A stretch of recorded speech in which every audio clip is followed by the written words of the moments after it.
Baik, Assalamualaikum warahmatullahi wabarakatuh.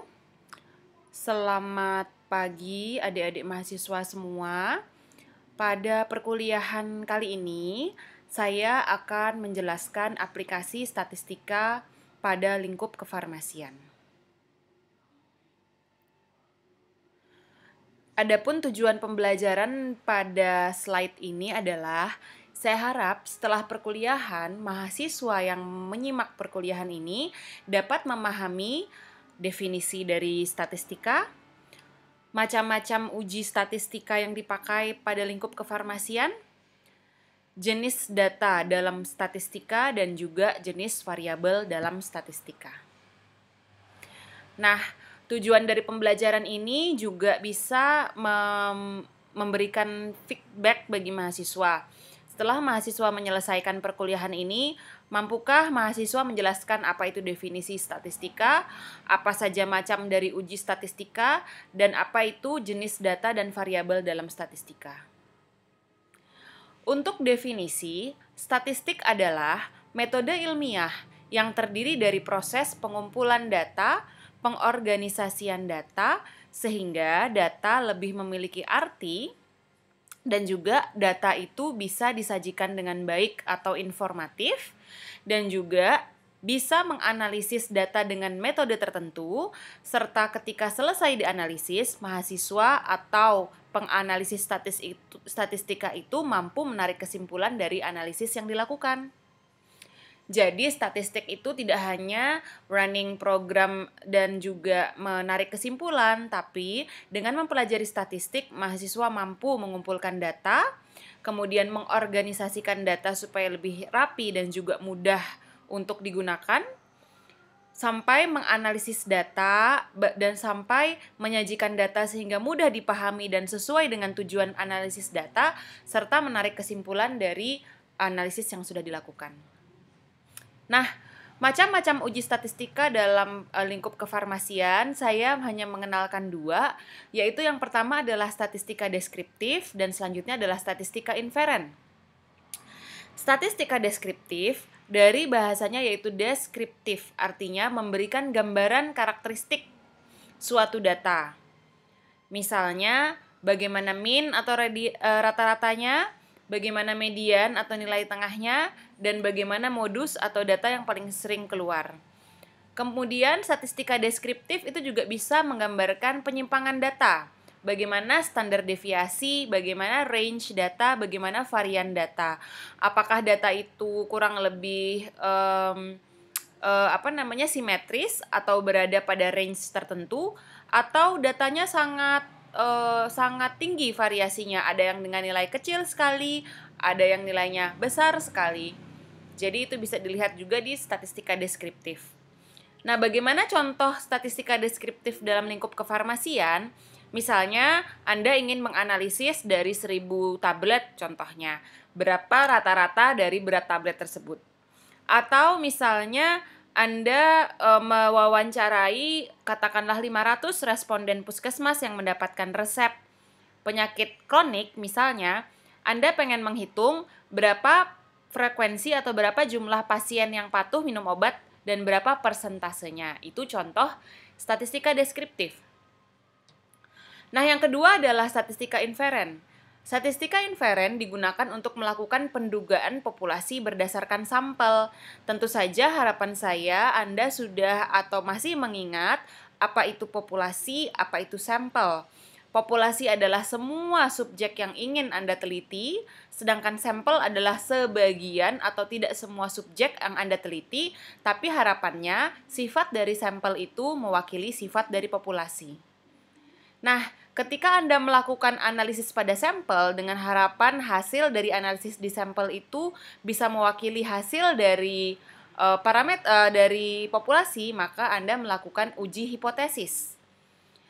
Uji hipotesis dapat berupa uji komparatif atau perbandingan, bisa juga dengan uji korelasi atau hubungan.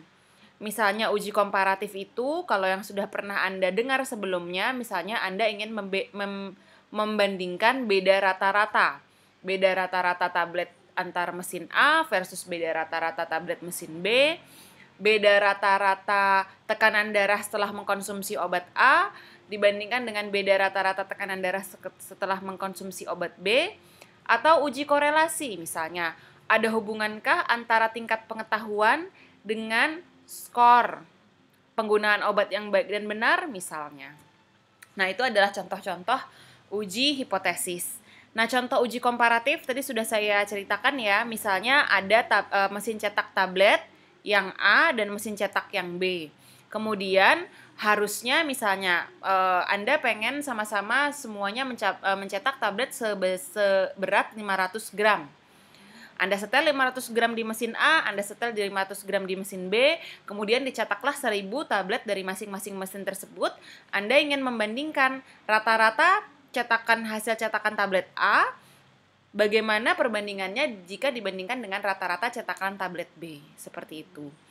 Sedangkan contoh uji korelasi misalnya hubungan antara status pendidikan dengan kepatuhan minum obat. Apakah semakin tinggi status pendidikannya, maka kepatuhan minum obat juga semakin tinggi. Itu adalah contoh uji korelasi atau hubungan. Nah, kemudian kita berangkat ke jenis data. Sebelum Anda masuk ke dalam materi jenis data, Anda harus memahami dulu kenapa sih kita perlu mengetahui apa jenis data yang kita ingin analisis. Kenapa tidak kita langsung running SPSS atau menghitung saja? Kenapa kita harus tahu data yang ingin kita analisis itu termasuk dalam jenis apa?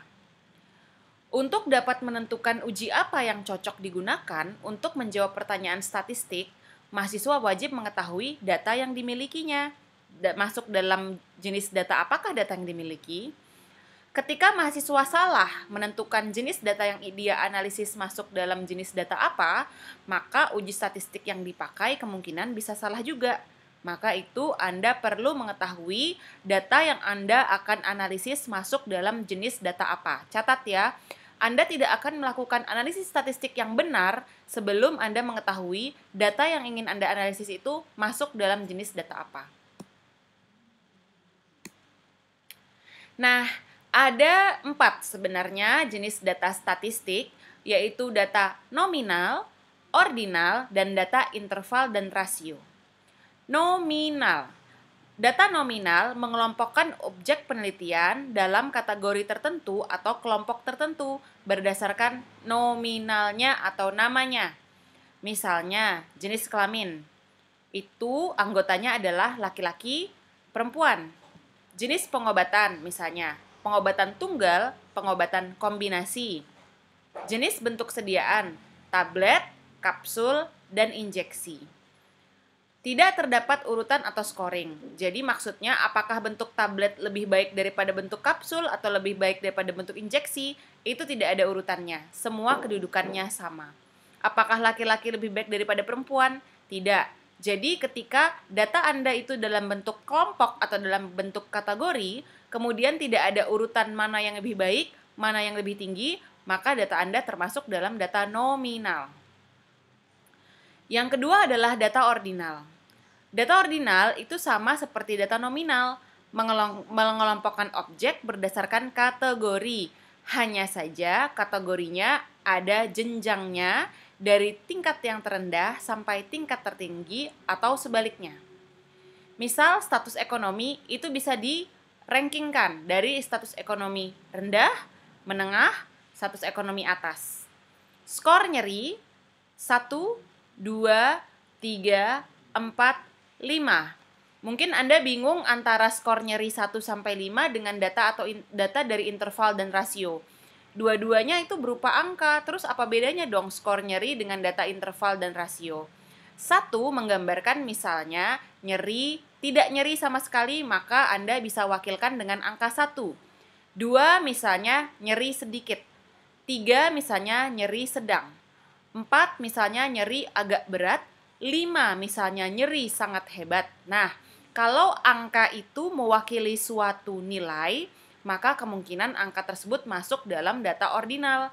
Jadi dia istilahnya itu adalah kode. Kalau tidak nyeri maka di kode 1. Kalau sedikit nyeri maka di kode 2. Jadi itu tidak benar-benar data interval atau rasio. angka, tapi angkanya itu mewakili suatu nilai dan ada rankingnya, itu masuk dalam data ordinal. Kemudian yang masuk dalam data ordinal lain misalnya skala Likert. Sangat tidak setuju sampai dengan sangat setuju. Kemudian palatability of formulation atau keterimaan dari atau kesukaan terhadap formulasi yang dihasilkan. Misalnya Anda membuat formulasi sirup, kemudian beri tanda +1 jika paling tidak suka sampai +3 yang menandakan paling suka. Nah, itu salah satu contoh data ordinal. Data nominal dan data ordinal tadi menggambarkan suatu nama, suatu kategori. Maka data nominal dan data ordinal masuk dalam variabel kategorikal. Nah, selanjutnya kita membahas data interval dan rasio. Saya gabung keduanya karena keduanya sebenarnya mirip. Skala interval, objek atau kategori dapat diurutkan berdasarkan atribut tertentu, di mana jarak atau interval antara tiap kategori itu sama. Jadi, mudahnya skala interval adalah skala yang berupa angka. Tidak memiliki nol mutlak. Contohnya misalnya temperatur dalam Celcius. Apakah temperatur 0 itu berarti tidak ada suhu? Tidak, ada suhu tapi nilainya 0. Itu artinya tidak memiliki nilai 0 mutlak. Kemudian panas suhu 50 derajat bukan berarti 2 kali panasnya 25 derajat Celcius. Itu tidak bisa seperti itu. Maka jika dana Anda berupa angka dan tidak memiliki nol mutlak, maka masuk dalam data interval. Tapi kalau data Anda berupa angka dan memiliki nol mutlak, misalnya berat badan 0 artinya ya tidak memiliki berat badan, maka data Anda masuk dalam data rasio. Contoh lainnya berat badan. 40 kg sama dengan 2 kali berat 20 kg, bisa diibaratkan di matematika kan seperti itu, maka masuk dalam skala rasio. Nah, ini tadi ya, nominal dan ordinal, dia masuk dalam data kategorikal atau variabel kategorikal, sedangkan interval dan rasio masuk dalam variabel numerik atau sering dibilang orang dengan variabel kontinu. Anda harus hafalkan ini. Mau tidak mau Anda harus hafalkan ini supaya ketika Anda diberi soal dengan data tertentu, Anda diminta menganalisiskan, Anda tidak diberitahu harus menganalisis dengan apa, Anda bisa memutuskan analisis apa yang Anda gunakan. Ini tadi ya, nominal dia dapat dibedakan, semua dapat dibedakan, nominal, ordinal, interval, rasio, tapi yang dapat diurutkan itu hanya ordinal, interval, dan rasio. Tentu saja karena interval dan rasio itu memiliki angka. Ordinal kalau ada angka seperti saya bilang tadi, misalnya skala nyeri. 1 itu artinya tidak nyeri, 5 itu artinya sangat nyeri. Kalau angka itu mewakili suatu kategori dan ada urutannya, dapat diurutkan, maka dia masuk dalam ordinal. Ada makna dari selisih, maksudnya tadi misalnya ordinal ya. Apakah kalau seseorang menjawab skala nyerinya adalah 2, itu artinya skala nyeri 5 dikurangi skala nyeri 3? Tidak ada maknanya, maka ordinal, bukan itu ordinal. Tapi kalau ada maknanya, misalnya berat badan 40 dengan 20, itu ada selisihnya 20 derajat Celcius, suhu 20 sama 30 derajat Celcius, itu ada makna selisihnya 10 derajat Celcius, maka itu masuk dalam interval dan rasio. Nah, sekarang perbedaannya ada makna dari angka 0. Interval 0-nya tidak memiliki makna. Misalnya 0 apakah artinya tidak bersuhu? Tidak, 0 ada suhunya tapi suhunya nilainya 0. Apakah berat badan 0 artinya tidak memiliki berat? Ya, maka dia memiliki makna dari angka 0 itu adalah rasio.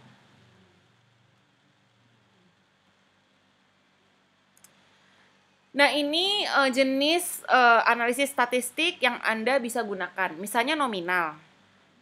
Nominal itu Anda bisa gunakan modus atau yang paling banyak. Misalnya nih, nominal tadi contohnya kan ada jenis kelamin. Anda nggak bisa dong membahasakan rata-rata angkatan, katakanlah misalnya rata-rata angkatan 2017 berjenis kelamin laki-laki, itu tidak tepat. Tapi Anda bisa menggunakan modus atau data yang paling sering keluar. Misalnya 60% dari mahasiswa angkatan 2018 berjenis kelamin laki-laki. Nah, itu bisa. Kalau ordinal itu ukuran memusatnya bisa modus, bisa median, kemudian ada range, interval, modus, median, mean atau rata-rata. Sedangkan variasinya atau penyimpangannya bisa range, standar deviasi, dan varian. Sedangkan rasio yang memiliki nilai nol mutlak bisa modus, median, rata-rata hitung, rata-rata geometrik, rata-rata harmonis, dengan ukuran variasi, range, standar deviasi, varians, dan koefisien variasi. Nah, ini latihan, nanti mungkin kita bisa bahas di file terpisah, atau misalnya nanti kalau ada pertemuan online, saya akan tanyakan satu persatu mengenai jawabannya. Silahkan nanti Anda menentukan di setiap jenis data ini, Anda mau masukkan ke jenis data apa. Nah, kemudian selanjutnya adalah jenis variabel. Selain mahasiswa mengetahui jenis data, mahasiswa juga harus tahu jenis variabel. Kenapa? Karena nih, tadi kan Anda sudah tahu tentang statistika inferen atau uji hipotesis, yaitu ada uji komparasi yang membandingkan, uji korelasi yang menghubungkan. Kalau Anda melakukan uji statistika inferen, penting sekali bagi Anda untuk mengetahui variabel data Anda. Mahasiswa wajib mengetahui mana variabel bebas, mana variabel terikat. Karena kalau Anda salah mengelompokkan variabel tersebut, maka kesimpulan yang Anda ambil itu bisa salah juga. Nanti kita akan contohkan di latihan untuk statistika inferen. Nah, variabel-variabel, apa sih variabel itu? Variabel adalah suatu sifat yang dimiliki individu atau objek dalam suatu sampel yang membedakan antara satu objek dengan objek lainnya. Contohnya, tinggi badan, berat tablet, konsentrasi obat dalam darah, konsentrasi kolesterol dalam plasma, itu adalah variabel statistik. Sebenarnya sama ya, kurang lebih dengan jenis data tadi, tapi kalau data itu dibedakan menjadi nominal, ordinal, rasio, dan interval, kalau variabel statistika itu macam-macam. Contohnya ini, variabel kategori, variabel kontinu, tadi sudah pernah saya bahas. Kalau kategori dia ordinal nominal, kalau kontinu dia rasio dan interval. Nah, kemudian ini, kalau Anda menggunakan statistika inferen atau uji hipotesis, Anda harus tahu yang mana yang variabel bebas, yang mana yang variabel terikat. Harus Anda camkan dalam diri Anda bisa membedakan yang mana variabel bebas dan variabel terikat, supaya apa? Seperti yang saya bilang tadi, setelah Anda selesai menganalisis dengan mempertimbangkan jenis data, dapat kesimpulan, Anda tidak akan salah menarik kesimpulan. Variabel bebas adalah variabel, namanya saja bebas ya, dia tidak tergantung dengan variabel lain, malah dia yang mempengaruhi variabel lain, dia yang menyebabkan atau berubahnya variabel terikat. Nah, kalau variabel terikat, kebalikannya, variabel yang dipengaruhi atau menjadi akibat karena adanya variabel bebas. Latihan ini juga sama, silahkan Anda latihan menjawab dari soal berikut. Ada 2 soal, ada rumusan masalah penelitian, tentukan yang mana variabel bebas, tentukan yang mana variabel terikat. Nah, jika Anda masih memiliki pertanyaan, Anda bisa menanyakannya di forum diskusi online atau forum diskusi tertulis. Silahkan. Saya akan membacakan kesimpulan dari presentasi hari ini, bahwa statistika itu diperlukan dari proses pengolahan data, dari dia mengambil data sehingga menyimpulkan data. Uji statistik yang dipakai dalam statistika kefarmasian itu ada deskriptif dan juga ada inferen. Jenis data itu ada 4, nominal, ordinal, rasio, interval. Jenis variabel ada 2, berdasarkan jenis datanya, kategorikal dan kontinu, berdasarkan hubungan atau sebab akibatnya, ada variabel bebas, ada variabel terikat. Sekian presentasi dari saya, semoga Anda memahami dan semoga ilmu yang saya berikan bermanfaat untuk Anda. Saya tutup materinya. Assalamualaikum warahmatullahi wabarakatuh.